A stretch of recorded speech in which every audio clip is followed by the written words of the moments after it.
देखो बच्चों, center of मास, ठीक है, ये कंप्लीट जो यूनिट है, इस this unit is of two part, centre of mass and rotational motion. ठीक है बच्चों, ध्यान से करना इस यूनिट को, बहुत इंपॉर्टेंट यूनिट है। सेंटर ऑफ मास पे अकेला क्वेश्चन स्कूल एग्जाम के लेवल पर आता है, इजिली सॉल्वेबल भी है। ये दूसरे यूनिट के साथ मिक्स होके कुछ क्वेश्चन आता है जो थोड़ा डिफिकल्ट होता है। जब आप इसके कंपटीशन के क्वेश्चन देखोगे तो वो 3 यूनिट से मिक्स होकर आएगा। कौन कौन सा? Centre of mass, conservation of linear momentum and collision. जब आप इसको कॉम्पिटेटिव लेवल पे देखोगे तो ये 3 यूनिट से आपको मिक्स करके इस पे क्वेश्चन दिखेगा। कौन कौन सा बोलो बच्चों?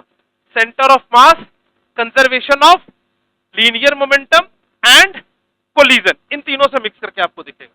पहले सेंटर ऑफ मास होता क्या है, और बच्चों कुछ एग्जाम्पल से समझाता हूं मैं आपको। जैसे मैं अगर ये स्टिक ले लूं और इस स्टिक को मैं इस पॉइंट से पकड़ के बैलेंस करने की कोशिश करूं, तो देखो ये बैलेंस नहीं हो रहा। अगर मैं बीच के इस पॉइंट से पकड़ के इसको बैलेंस करने की कोशिश करूं तो भी ये बैलेंस नहीं हो रहा।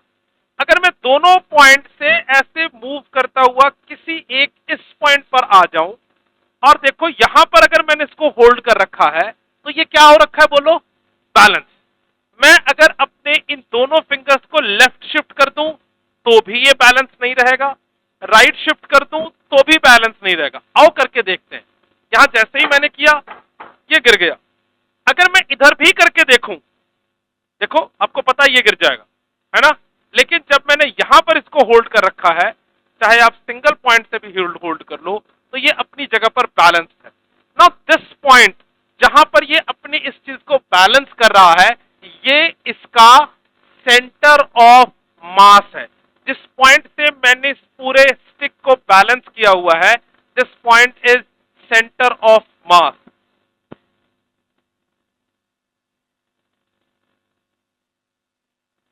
My centre of mass.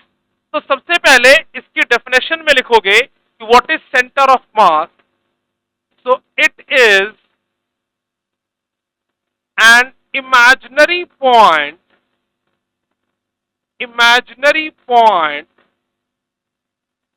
where whole mass of the body,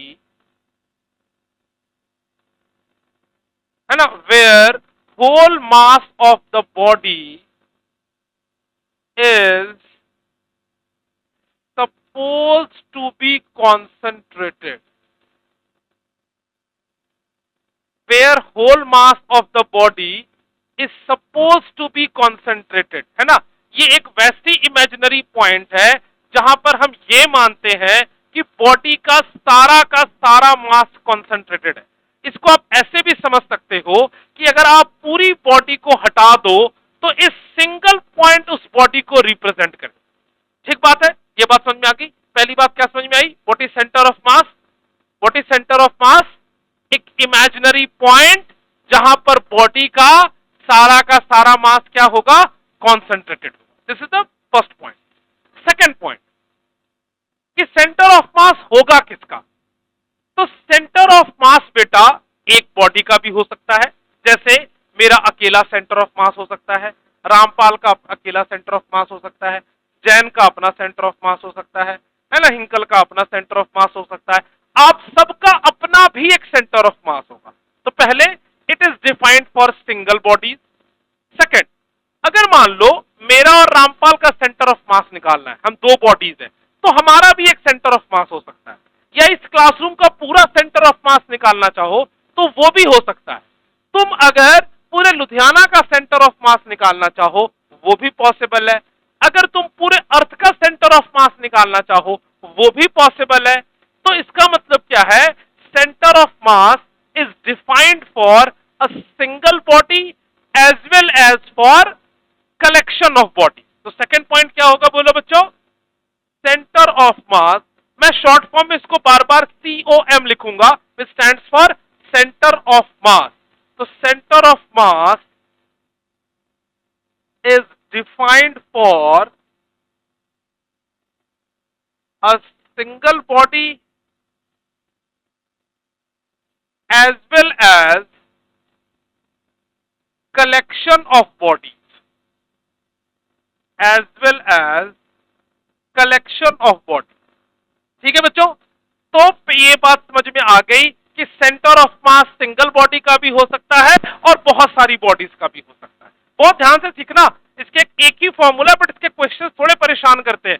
आराम से समझोगे तो बहुत इजीली स्कोर करोगे इसके अंदर। ठीक है, तो पहली बात क्या समझ में आई, सेंटर ऑफ मास कैसा पॉइंट है, इमेजिनरी पॉइंट जहां बॉडी का सारा मास क्या है, बोलो बच्चों, कॉन्सेंट्रेटेड। सेकेंड पॉइंट क्या हुआ, it is defined for single body as well as collection of bodies, multiple bodies के लिए भी डिफाइंड। थर्ड पॉइंट देखना जरा सा, फॉर टू बॉडीज, पहले ये समझा देता हूं और फिर उसके बाद पॉइंट में लिख पाऊंगा। मान लो मेरा और रामपाल का सेंटर ऑफ मास निकालना, ये सिंगल बॉडी है कि टू बॉडी है, टू बॉडी। तो सबसे पहले मुझे और रामपाल को एक लाइन से ज्वाइन कर, क्या करो, मुझे और रामपाल को एक लाइन से ज्वाइन कर। हम दोनों का जो सेंटर ऑफ मास होगा वो इसी लाइन पर कहीं लाए करेगा। तो एक बात हमेशा याद रखो कि centre of mass of two body will always lie on line joining them, वो उसी लाइन पे लाए करेगा, उस लाइन से बाहर लाए नहीं करेगा। पहली बात ये समझ में आ गई, लिखवाऊंगा सारी बात, पहले समझो आराम से। सेकेंड पॉइंट कि अब कहां लाए करेगा, तो मेरे और रामपाल में किसका मास ज्यादा है, रामपाल का, नहीं रामपाल का। तो पहले मेरे और रामपाल का मिड पॉइंट ढूंढ लो, जिसका मास ज्यादा होगा सेंटर ऑफ मास उसकी तरफ लाए करेगा। तो मेरे और रामपाल में किसका मास ज्यादा है, रामपाल का, तो सेंटर ऑफ मास कहां लाए करेगा, रामपाल के पास। अब एक कंफ्यूजन दूर करते हैं, एक ऐसी बॉडी का एग्जांपल लेते हैं जहां बिल्कुल कंफ्यूजन नहीं होगी, सेंटर ऑफ मास कहां लाए करेगा। मैं और हर्षित जैन, अब हम दोनों को एक लाइन से ज्वाइन करो। जो सेकंड बॉडी है उसका मास मेरे मास से बहुत बहुत ज्यादा है, तो सेंटर ऑफ मास कहां लाया करेगा, बिल्कुल ही हर्षित के सामने, है ना। और कहां होगा, अगर मुझे और हर्षित को कैसे ज्वाइन करना होगा, बोलो बच्चों, एक लाइन से। तो सेकंड पॉइंट क्या लिखोगे, centre of mass will always lie on line joining the two masses, line joining the two masses and near to the larger mass। ठीक बात है, near to the larger mass. Example से देखो बच्चों जरा सा, मान लो ये एक पॉइंट है जिसमें एक मास है m1 और ये एक पॉइंट है जो दूसरा मास है m2। मैं ये पहले बता रहा हूं कि m2 का मास m1 से लार्जर है, तो इसका मतलब इसका सेंटर ऑफ मास m2 और m1 के लाइन ज्वाइनिंग पर डिपेंड करेगा और कहां लाए करेगा, m2 के पास। इस कट का मतलब है it is the point at where center of mass is line. ठीक है, तो ये हमेशा कहां लाए करेगा, near to the body of larger mass. ठीक है, जैसे एक एग्जांपल लेते हैं, इस क्लासरूम में मान लो अभी हर तरफ से सिमेट्री में बच्चा बैठा हुआ होता, अभी इसी सिचुएशन को ले लेते हैं। इस क्लासरूम के बीचों बीच एक लाइन खींच दो। अब राइट हैंड साइड पर ज्यादा मास दिख रहा है कि लेफ्ट हैंड साइड पर, राइट हैंड साइड पर नहीं है, इक्वल, थोड़े इधर कम है ना, राइट हैंड साइड पर। तो सेंटर ऑफ मास इस क्लासरूम का किधर शिफ्ट हो जाएगा, बोलो, राइट हैंड साइड की तरफ शिफ्ट हो जाएगा। सेंटर ऑफ मास की जगह फिक्स नहीं है। अगर मैं बोलूं कि हर एक बच्चा इस रो को खाली कर दो और इस रो का बच्चा उठ के इस रो में आकर बैठ जाओ, तो सेंटर ऑफ मास उठ के कहां शिफ्ट हो जाएगा, बोलो, इधर की तरफ शिफ्ट हो जाएगा। बात समझ में आ रही नहीं आ रही है ना। तो सेंटर ऑफ मास की पोजीशन फिक्स नहीं है, सिंपल बात है, एक पॉइंट होगा जिसका मास ज्यादा होगा, ये उसके पास लाई करेगा और उस सिचुएशन पे लाई। तो this is the position of centre of mass. एक और पॉइंट करते हैं, centre of mass of a body can also lie outside the body. ये बड़ा इंटरेस्टिंग पॉइंट है। Centre of mass of a body can lie outside the body as well.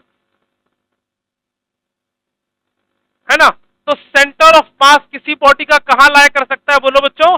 Body के बाहर भी लाया कर सकता है। ये बड़ा इंटरेस्टिंग है। आओ देखते हैं कैसे। Let's take an example. मान लो आपके पास कोई एक रिंग है, this is a ring. Ring अंदर से सॉलिड होता है कि हॉलो होता है बच्चों? हॉलो होता है। इस पूरे रिंग का सेंटर ऑफ मास रिंग के सेंटर पे लाया करेगा। This is the centre of the ring. तो इस पॉइंट पे इसका सेंटर ऑफ मास लाया करेगा। अब आप सबको खूब अच्छे से पता है कि रिंग का सेंटर रिंग के अंदर लाया नहीं करता, रिंग के बाहर लाया करता है। जैसे आपने अगर कड़ा पहना हुआ है, अपने कड़े को निकालो, आपके कड़े का सेंटर ऑफ मास कड़े के बिल्कुल बीच में है। अब जो बीच का पॉइंट है, जो उसका सेंटर है, ये उस बॉडी के अंदर है, उस बॉडी से बाहर है? उस बॉडी से बाहर है। ठीक है, तो सेंटर ऑफ मास किसी बॉडी का उससे बाहर भी लाए कर सकता है। ठीक बात है, इतनी बात समझ में आ गई। अब देखो कुछ एग्जांपल्स है, देखते हैं जरा सा। कुछ एग्जांपल्स है सेंटर ऑफ मास की सिचुएशन, देखते हैं। मान लो अगर आपके पास कोई एक ऐसा सिलिंड्रिकल शेप की बॉडी है, तो इसका सेंटर ऑफ मास यहां इसके बिल्कुल बीचों बीच लाया करेगा, क्योंकि इसके ऊपर जितना मास है उतना ही इसके नीचे मास है। तो this is the position of centre of mass. मान लो आपके पास कोई इस तरह की शेप की बॉडी है और ये इसका मिड पॉइंट है, तो आप मुझे बताओ बच्चों कि इसका सेंटर ऑफ मास इसी मिड पॉइंट के लाइन पे जो लाया करेगा, ऊपर लाया करेगा, नीचे लाया करेगा? ऊपर की तरफ लाया करेगा, क्योंकि ऊपर का जो मास है वो क्या होगा बोलो? ज्यादा है। यस और नो? यस और नो, है ना? अगर मान लो आपके पास एक ऐसी शेप की बॉडी है, ऐसी शेप की बॉडी है ना, जो बच्चे खेलते होते हैं गधे से, इसका सेंटर ऑफ मास कहां लाया करेगा? अगर इसके डायमेंशन के ये बिल्कुल मिड पॉइंट पर है, तो इसका सेंटर ऑफ मास नीचे लाया करेगा, ऊपर लाया करेगा, किसी पॉइंट पर लाया करेगा? ऊपर की तरफ लाया करेगा। तो इससे एक बात आपको समझ में आ चुकी है कि centre of mass depends on the distribution of mass. Centre of mass depends on the distribution of मास। जहां पे मास ज्यादा होगा, जिस रीजन में, लोकेलिटी में मास ज्यादा होगा, सेंटर ऑफ मास उसकी तरफ ही लाया करेगा। ठीक बात है? चलो आओ आते हैं अब कि सेंटर ऑफ मास की एग्जैक्ट वैल्यू कैसे निकाली जाएगी। तो let us discuss the formula for centre of mass. तो सबसे पहले centre of mass of two particle system, बात मत करो, centre of mass of two particle system. मान लो मेरे पास दो बॉडीज हैं। बच्चों पहले समझ लो फिर लिखना, वरना रह जाएगी बात, आराम से समझो। मान लो यहां पर मेरे पास एक बॉडी है जिसका मास है m1, और यहां मेरे पास दूसरी बॉडी है जिसका मास है m2। ये दोनों मासेस कहीं भी लाया कर सकते थे। समझ लो पहले, फिर लिखना शुरू करना। अब पता है क्या बच्चों, अगर m1 मास है तो किसी के भी पोजीशन को बताने के लिए हम क्या टर्म यूज करते हैं बोलो बच्चों? कोऑर्डिनेट्स, या तो वेक्टर या कोऑर्डिनेट्स। जैसे आपके घर के कुछ कोऑर्डिनेट्स हैं। अगर मान लो इस क्लासरूम के उस कॉर्नर को, बिल्कुल उस कॉर्नर को जहां कैमरा लगा है उसके ऊपर को, उसको मैं ओरिजिन मान लूं, तो क्या यहां पर बैठे हर बच्चे के कोऑर्डिनेट्स लिखे जा सकते हैं? बिल्कुल लिखे जा सकते हैं। हमारा कुछ ना कुछ एक्स कोऑर्डिनेट होगा, कुछ वाई कोऑर्डिनेट होगा, और कुछ ना कुछ जेड कोऑर्डिनेट होगा। तो इस m1 का किसी सेंटर के अबाउट कुछ ना कुछ कोऑर्डिनेट्स होगा। तो let's the coordinate are x1, y1, z1। इसके कोऑर्डिनेट्स क्या हो गए बोलो बच्चों? x1, y1, z1। और जो m2 के कोऑर्डिनेट्स हैं वो क्या है बोलो? x2, y2, z2। तो ये इसके कोऑर्डिनेट्स हैं। ये पहली बॉडी का कोऑर्डिनेट है, ये दूसरे बॉडी का कोऑर्डिनेट है। ठीक बात है बच्चों, है ना? अब अगर इसके सेंटर ऑफ मास की बात की जाए तो एक बात तो कंफर्म्ड है कि इसका सेंटर ऑफ मास हमेशा इसी लाइन पर लाया करेगा। इसमें किसी को डाउट है? बिल्कुल भी नहीं है। अगर मैं कह दूं कि m2 का मास ज्यादा है तो सेंटर ऑफ मास यहां कहीं लाया करेगा, और लेट कर लो कि सेंटर ऑफ मास के कोऑर्डिनेट्स हैं x, y, z। बात समझ में आ गई? What is x1, y1, z1? Coordinates of m1। What is x2, y2, z2? Coordinates of m2। What is x, y, z? Coordinates of centre of mass. तो आ जाओ coordinates of centre of मास को हम calculate करते हैं। तो सबसे पहले x coordinate of centre of mass मेरे पास किसके बराबर आएगा बोलो बच्चों? इसका सिंपल फॉर्मूला है, अब बाद में इसकी डेरिवेशन बताऊंगा, पहले फॉर्मूला सीख लो। Formula is m1x1 plus m2x2 divided by m1 plus m2. What is the formula for x coordinate of center of mass? m1x1 plus m2x2 divided by m1 plus m2. Simple formula. अगर आप देखोगे तो आपको ये formula कहीं कहीं section formula जैसा दिखेगा, है ना? बहुत सिंपल है, तो आप तुरंत याद कर सकते हो, फॉर्मूला में कोई परेशानी नहीं है। Similarly what is the y coordinate of centre of mass? तो y coordinate of centre of mass is m1y1 plus m2y2 divided by m1 plus m2. So this is my y coordinate of center of mass. And similarly the z coordinate of center of mass, so z coordinate of center of mass is m1z1 plus m2z2 divided by m1 plus m2. So this is going to be my z coordinate of center of mass. So one is my x coordinate of center of mass, one is my y coordinate of center of mass, and one is my z coordinate of center of mass. Quickly जरा formulas लिख लो center of mass के, फिर इसके बाद की बात करता हूं।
मेरे पास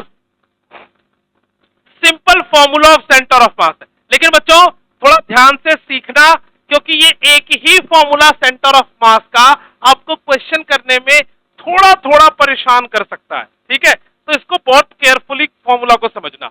अब इसी की जगह अगर दो बॉडीज की जगह दो से ज्यादा बॉडीज हो, so for N body system, for N particle system,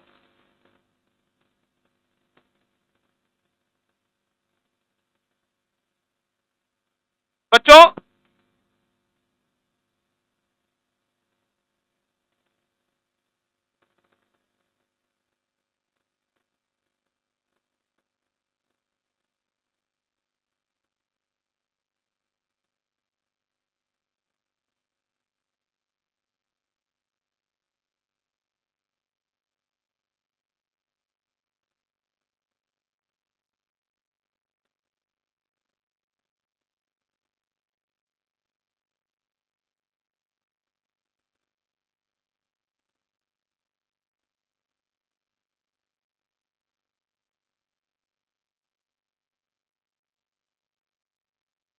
now for N particle system, तो एन पार्टिकल्स है तो मैं सीधे लिख सकता हूं कि x coordinate of centre of mass मेरे पास क्या हो जाएगा, m1x1, आप खुद बताओ क्या होगा, plus m2x2 plus m3x3 dot dot dot mnxn divided by m1 plus m2 plus m3 dot dot dot mn। अब आपने छोटी क्लास में एक टर्म पढ़ा था समेशन, याद है? जब कोई भी चीज बहुत लंबी हो तो उसको सीधे ऐड करने के लिए हम क्या यूज करते हैं बोलो, समेशन। तो summation i is equal to 1 to n it will be mi xi divided by summation I is equal to 1 to n mi. So this is the formula for x coordinate of center of mass. अगर n particle है, n particle मतलब 3 होगा तो 3, 4 होगा तो 4, 5 होगा तो 5, mass उसका coordinate, mass multiplied by coordinate divide by total mass आपको center of mass of coordinate of centre of mass दे देता है।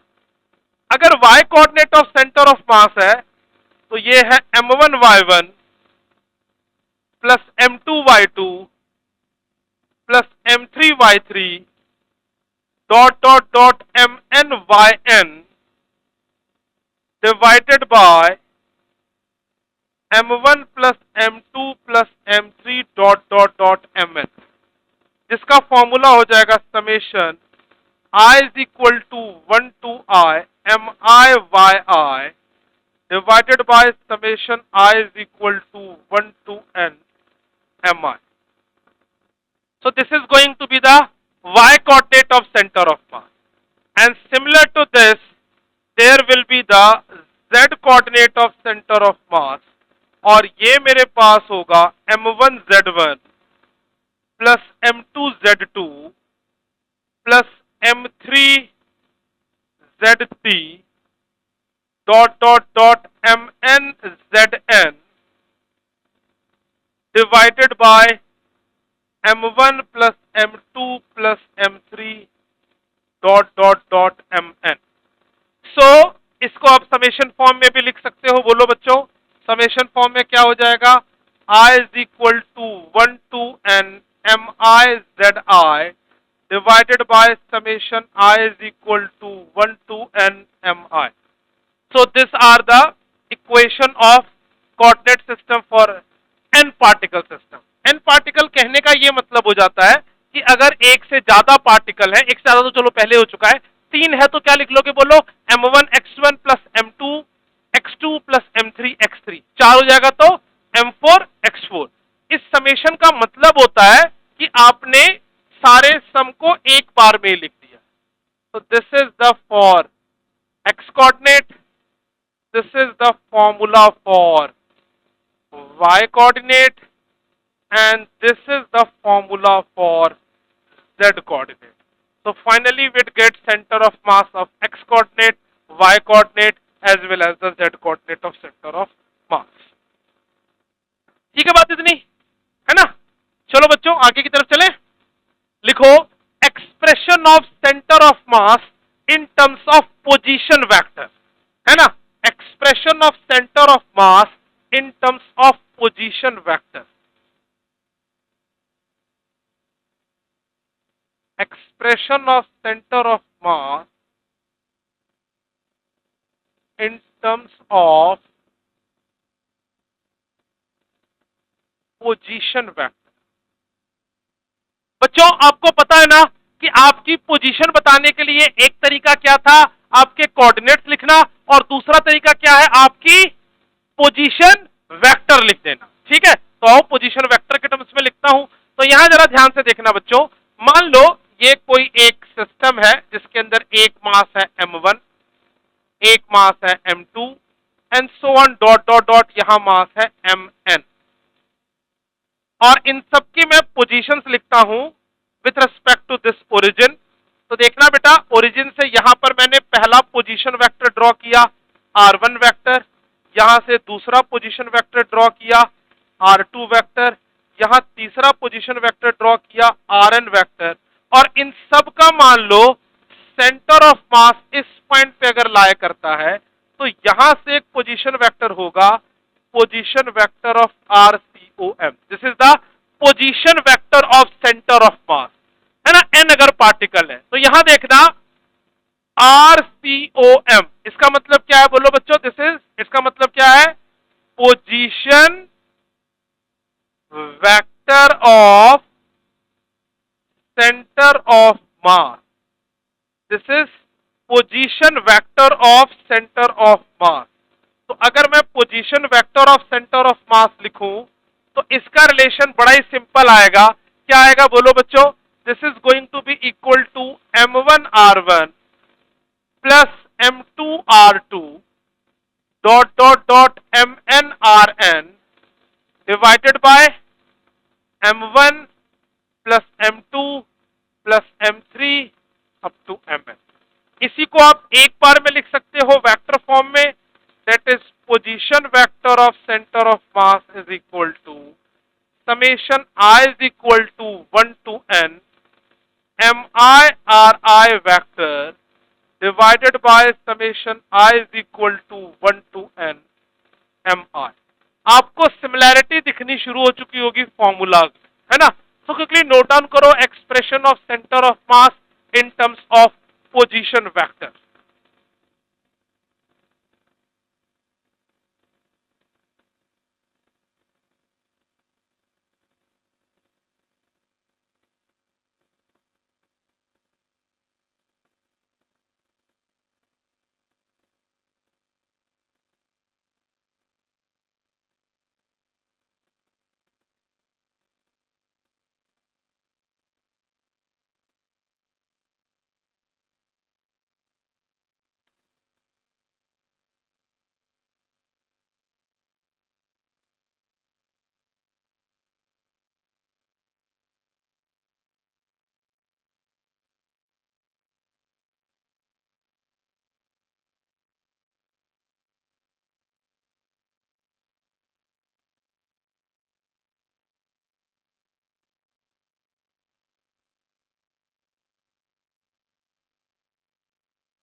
ओके बच्चों,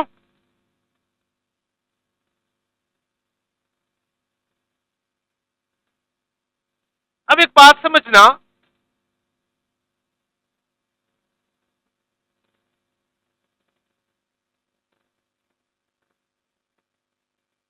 थोड़ी अपनी वैल्यू भी क्रिएट करो, फोन काट दो, पढ़ रहा हूं मैं, समझा कि नहीं? अच्छा बात समझना, मान लो मैं हूं और रामपाल है, मैं इस रूम के इस कॉर्नर पे खड़ा हूं और रामपाल इस रूम के उस कॉर्नर पे खड़ा है, और हमारा सेंटर ऑफ मास कहीं पर लाई कर रहा होगा, बोलो यस और नो। अगर मैं किसी वेलोसिटी से मूव करना शुरू कर गया और रामपाल भी किसी वेलोसिटी से मूव करना शुरू कर गया, तो हमारा सेंटर ऑफ मास वही रहेगा कि अपनी पोजीशन चेंज करेगा? चेंज करे। तो सेंटर ऑफ मास की क्या वेलोसिटी होगी? आओ इसके एक्सप्रेशन की बात करते हैं। आपको एक्सप्रेशन बड़ा जाना पहचाना और प्यारा सा लगेगा, तो टॉपिक लिखो velocity of center, expression for velocity of centre of mass. तो next topic is expression for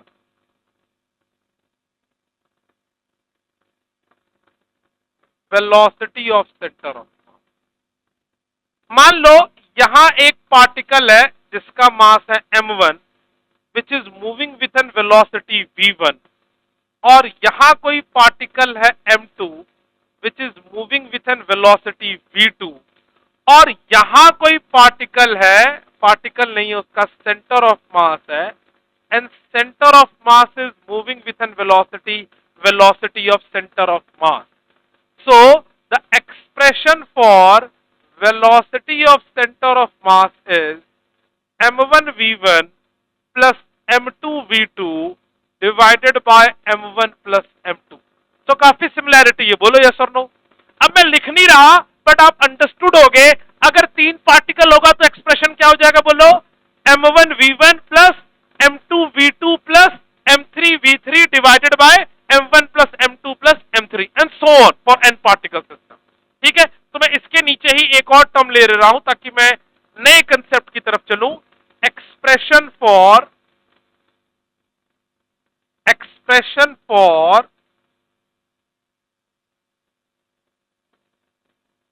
acceleration of centre of mass, expression for acceleration of centre of mass. तो मैं सीधे लिख रहा हूं बिना डायग्राम के, एक्सेलरेशन ऑफ सेंटर ऑफ मास का फॉर्मूला हो जाएगा m1a1 plus m2a2 divided by m1 plus m2। So this is the expression for acceleration of centre of mass and this is expression for velocity of centre of मास। अगर यहां पे दो से ज्यादा bodies भी हुई तो भी कोई दिक्कत होने वाली नहीं है।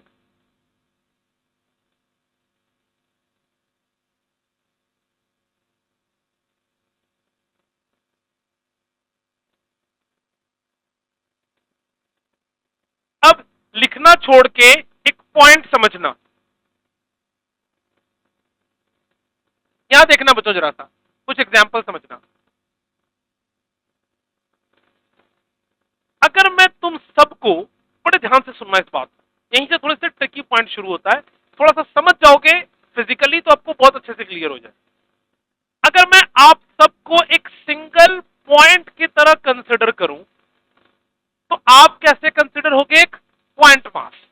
आपने देखा होगा हमने हर जगह मासेस को कैसे कंसिडर किया था? बोलो, पॉइंट मास। आप पॉइंट मास का कंसेप्ट समझते हो, मैंने आपको सबसे शुरू में पढ़ाया है ना? पॉइंट मास का कंसेप्ट आप समझते हो। जिन बॉडीज का आपको सेंटर ऑफ मास कैलकुलेट करना होगा वो दो तरीके की बॉडीज हो सकती है, एक पॉइंट मास बॉडीज, दूसरी एक्सटेंडेड बॉडी। जैसे हम सब कैसे बॉडीज हैं? Point mass. और हर्षित कैसी बॉडी है? एक्सटेंडेड। ठीक है, अगर ये पूरी क्लासरूम को कंसिडर किया जाए तो ये कैसे कैसी बॉडी होगी? एक्सटेंडेड। अगर इस बिल्डिंग को कंसिडर किया जाए तो कैसी बॉडी होगी? Extended body. इन जनरल अगर आपके पास कोई रॉड है तो रॉड कैसे कंसिडर किया जाएगा? एक एक्सटेंडेड। जैसे ये डस्टर, ये कैसी बॉडी होगी? बोलो, एक्सटेंडेड। आपके पास जो बुक है वो कैसी होगी? एक्सटेंडेड। मतलब, अच्छा थोड़ा और सोचते हैं बच्चों, और सोचते हैं कि ये एक्सटेंडेड बॉडीज होती क्या है। अगर आप बहुत सारे पॉइंट मास की बॉडीज को मिलाकर किसी एक शेप का फॉर्म दे दो तो इसी को एक्सटेंडेड बॉडीज कहते हैं। बोलो यस और no. Let's take an example. अभी मैंने देखा है कई बारी मेरे घर पे जो छोटे बच्चे हैं उनका ऐसे छोटा छोटा आता है पॉइंट्स आपस में ज्वाइन करने वाला, और ज्वाइन करके कोई शेप बनाई जाती है, हाथी बना दो, बॉल बना दो, बैट बना दो, कुछ बना दो। अगर उसके हर एक छोटे टुकड़े को देखो तो उसका हर छोटा पीस क्या होगा? एक पॉइंट साइज ऑब्जेक्ट, है ना? और उन सबको मिला दो तो क्या बन जाता है? एक एक्सटेंडेड बॉडी। जो एक्सटेंडेड बॉडी है वो जनरली कॉन्टिन्यूअस शेप की होती है। मैं आपको एक एग्जांपल देता हूं, आपको और बात क्लियर होगी। आपने देखा होगा या आपके स्कूल में भी ऐसा हुआ होगा, मान लो आपके स्कूल का नाम ए से शुरू होता है और किस दिन स्कूल वालों ने अपनी पब्लिसिटी करने के लिए पूरी स्कूल के बच्चों को ए के फॉर्म में करके खड़ा करके ऊपर से एक फोटो खींची होगी और ऊपर से वो सारे बच्चे देखने में ए के फॉर्म में दिख रहे हो। समझ पा रहे हो मैं क्या कह रहा हूं? देखा नहीं देखा है ना? कई बार ऐसा होता है। आप सब इंडिविजुअली क्या थे? Point mass, point size object. आप सबको एक फॉर्म में खड़ा कर दिया गया तो अब कैसी शेप आपने बना दी? कॉन्टिन्यूअस बॉडी या एक्सटेंडेड बॉडी। ठीक बात है। तो आपको सेंटर ऑफ मास दो तरीके की बॉडीज का कैलकुलेट करने के लिए आ सकता है। पहला पॉइंट मास बॉडीज, दूसरा एक्सटेंडेड बॉडी। तो लिखो लिखो, फिर मैं इसको एक एक करके समझाता हूं। लिखो, there are two types of system. There are two types of system. Next point बना के लिखना, for which center of mass is calculated.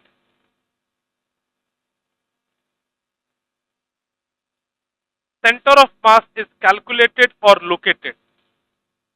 पहला लिखो, discrete object system. The first one is discrete object system. लिखो, if point mass objects are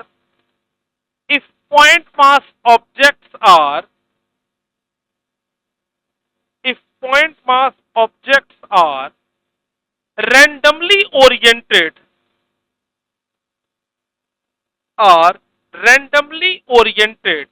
or placed, if point mass objects are randomly oriented or placed, then it is a discrete system.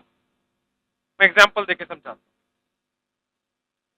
It is a discrete system. आपने कभी flats देखे बच्चों? Flats में जो घर बना होता है वो कैसा बना होता है? डिस्क्रीट की कॉन्टिन्यूअस? कॉन्टिन्यूअस। लेकिन अगर आप अपने मोहल्ले का घर देखो तो वो कैसा बना हुआ है? डिस्क्रीट, है कि नहीं? अभी बाहर की अगर आप एक्टिवा देखो, अगर मैंने उसको नहीं बोला है, आपने एक फॉर्म में नहीं लगाया है, तो एक एक्टिवा वहां खड़ी होगी, दूसरी यहां खड़ी होगी, दूसरी यहां खड़ी होगी, चौथी वहां खड़ी होगी। वो किस फॉर्म में अरेंज है? डिस्क्रीट। लेकिन अगर मैंने एक एक्टिवा के साथ बिल्कुल कॉन्टिन्यूअस फॉर्म में सारी एक्टिवा को अरेंज कर दिया है तो वो क्या कहलाएगा बोलो? कॉन्टिन्यूअस। बात समझ में आ रही है नहीं आ रही है कि नहीं? अभी जैसे मान लो मैं इस क्लासरूम में सबको बोलूं अपने अपने जहां ठीक लगे बैठ जाओ, now this arrangement is discrete arrangement.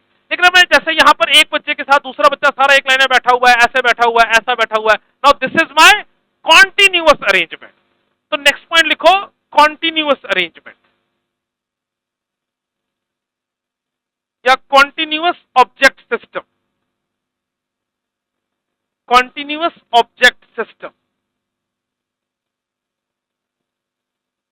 देखो, when masses are arranged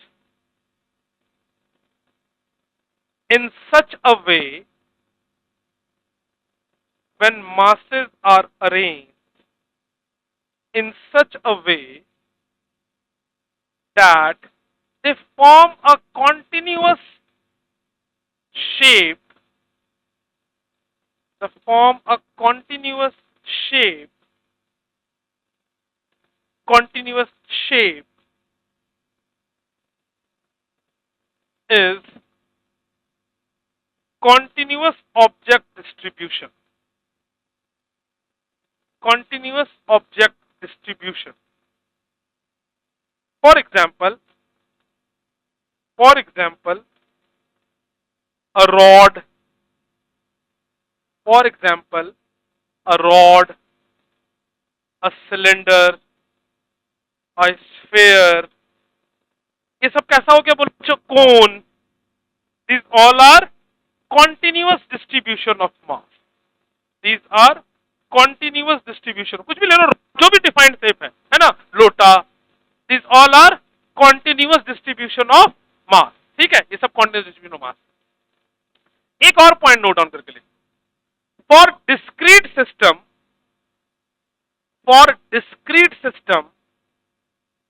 we use summation. For discrete system we use summation, and for continuous system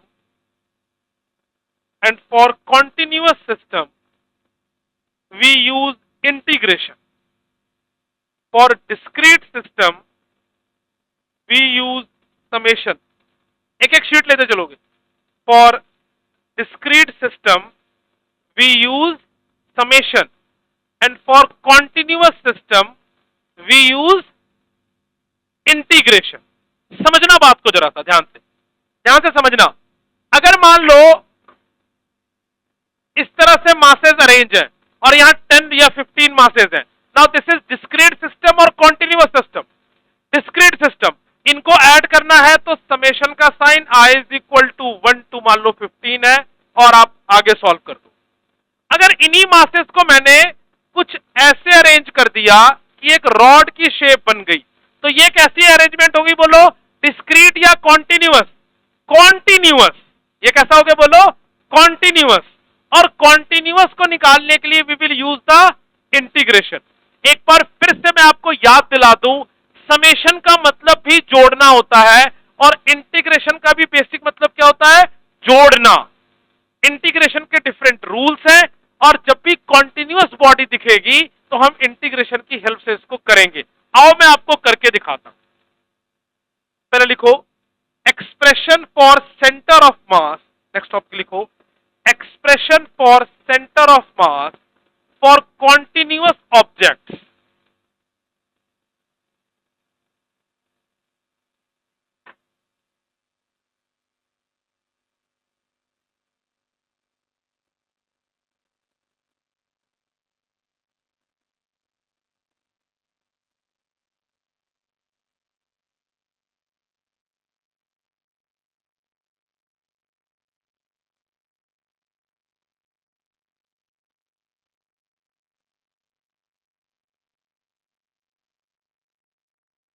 Expression of center of mass for continuous objects. एक बार हमने x coordinate निकाला, फिर y coordinate और फिर z coordinate. पहले formula लिख लो फिर मैं आपको मतलब समझाता हूं.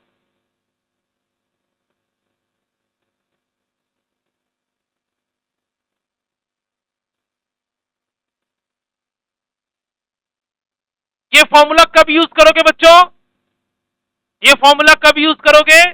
अगर कॉन्टिन्यूअस डिस्ट्रीब्यूशन ऑफ मास हो, है ना। इसके यूजेस आपको कंपटीशन में ज्यादा है, बेसिक क्वेश्चंस में बहुत कम है। जो डिस्क्रीट वाला फॉर्मूला आपको लिखाया है उसके यूजेस बेसिक्स में ज्यादा है, कंपटीशन में चलो दोनों आ सकता है। मैं आपको एग्जांपल से समझाता हूं। इंटीग्रेशन ऑफ डीएम का मतलब क्या होता है? डीएम का मतलब क्या होगा? छोटा मास। एम का मतलब क्या होता है? सारा मास। डीएम का मतलब क्या होता है? बोलो, छोटा मास। अगर आप इंटीग्रेशन ऑफ डीएम कर रहे हो इसका मतलब you are getting the total mass. और जब आप यहां इंटीग्रेशन ऑफ एक्स डीएम कर रहे हो इसका मतलब आप एक्स कोऑर्डिनेट को डीएम मास के लिए इंटीग्रेट कर रहे हो। आओ मैं एग्जांपल देके आपको समझाता हूं, इसका प्रूफ भी आपको करके दिखाता हूं। इसके यूजेस आपको कम है, मैं पहले बता रहा हूं, कंपटीशन में इसके यूजेस ज्यादा हूं। Let's take an example.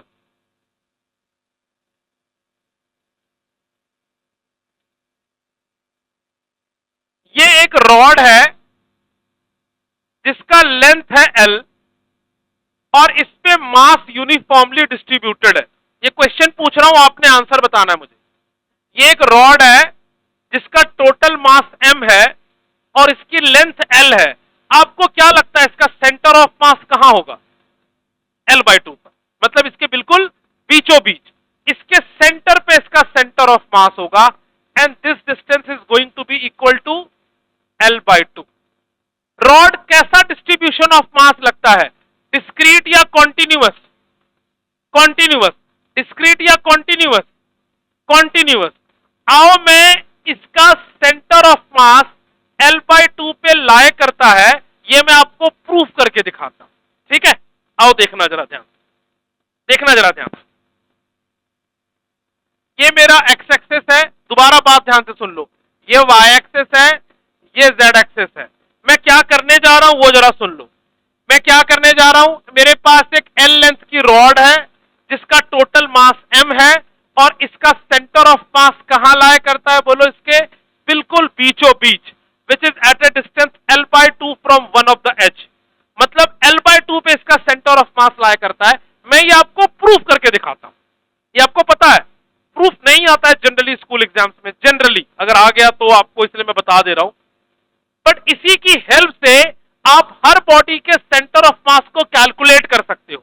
सबको आपको प्रूफ करने की जरूरत नहीं है क्योंकि डिफिकल्ट इंटीग्रेशन यूज होती है। बट नॉलेज होनी चाहिए कि हम किसी भी बॉडी का सेंटर ऑफ मास निकालते कैसे हैं। फिर मैं अगली क्लास में सारे कॉन्टिन्यूस बॉडी के सेंटर ऑफ मास के फॉर्मूलाज लिखा दूंगा।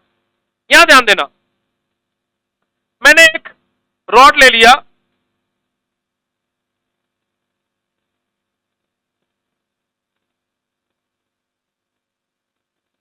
This is my rod.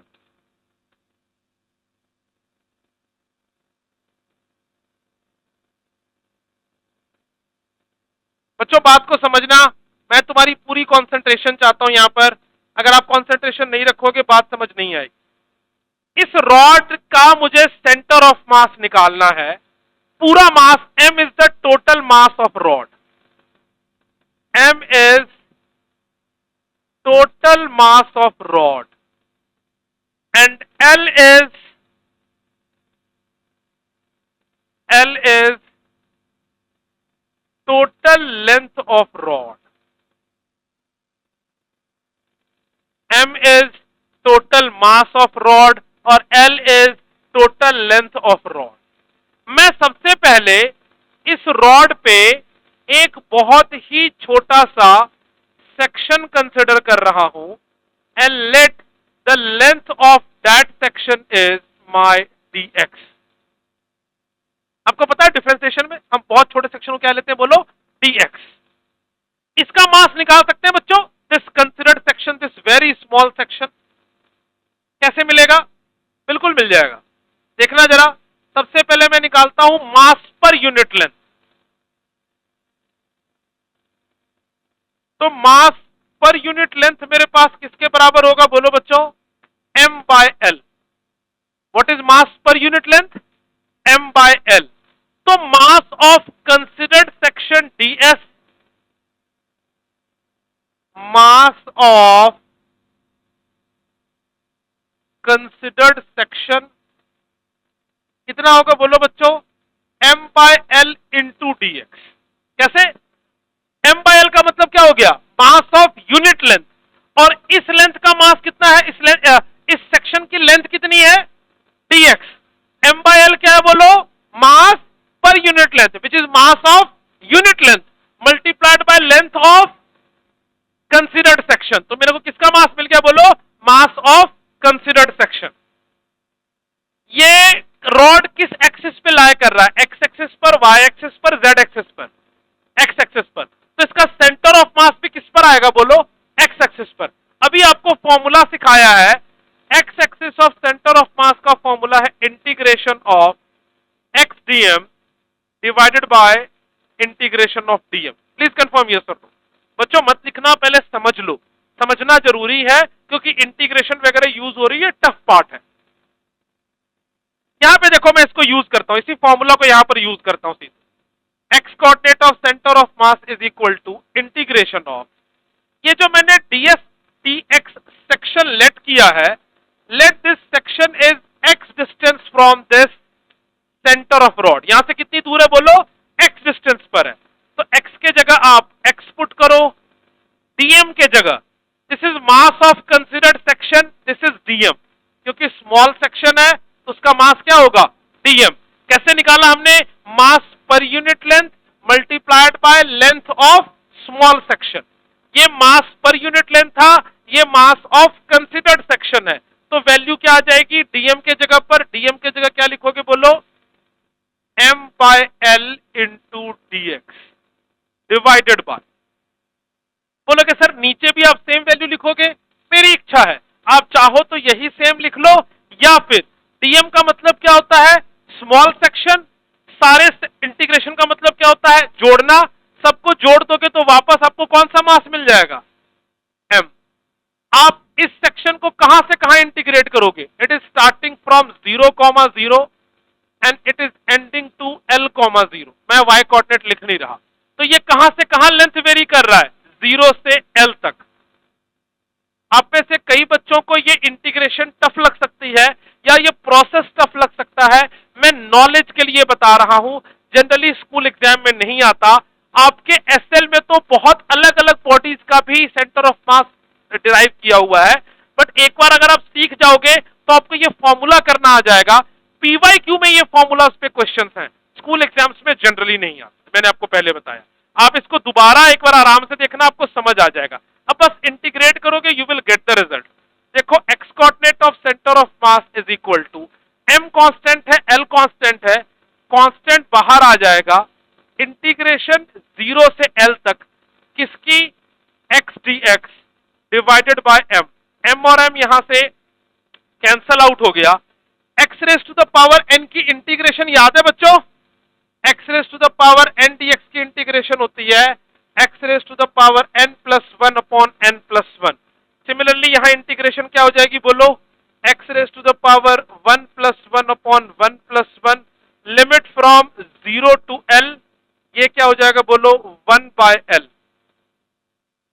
बस एक स्टेप और ये सॉल्व हो गया।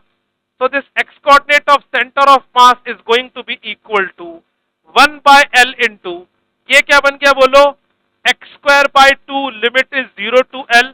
फॉर्मूला याद है इसके बाद डेफिनेट इंटीग्रल का क्या होता था बोलो? Upper limit minus lower limit. तो अब यहां से करो upper limit minus lower limit, 1 by L, 2 भी बाहर निकाल लो, ये क्या हो जाएगा? L square minus 0। This is going to be equal to L square by 2L, L cancel, result is L by 2. Sorry, result is L by 2. So we have proved that the center of mass is coming at L by 2. तो इससे ये proof हो गया कि continuous body का जो centre of mass है वो L by 2 पर लाई करता है ना? तो आप इसके लिए टॉपिक लिख लो, proof of position of,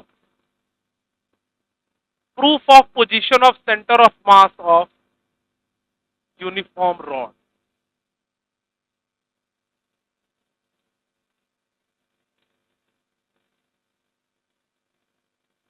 physics वहीं पे डिफिकल्ट होती है जहां पर क्या आ जाती है, बोलो बच्चों, इंटीग्रेशन। आराम से एक बार आप नोट डाउन करो, किसी पॉइंट पर इस पे आप दोबारा पूछना चाहो तो पूछ सकते हो, पर लिखना जरूर, फोटो खींच के मत छोड़ना इसको, अदरवाइज आपको समझ नहीं आएगा। ठीक है, मैं आने वाले और डिफरेंट बॉडीज के सीधे आपको सेंटर ऑफ मास का फॉर्मूला लिखाऊंगा, उनको आपको प्रूफ करके नहीं दिखाऊंगा, बट आप किसी भी बॉडी का सेंटर ऑफ मास इस तरह से निकाल सकते हो। ठीक है बच्चों।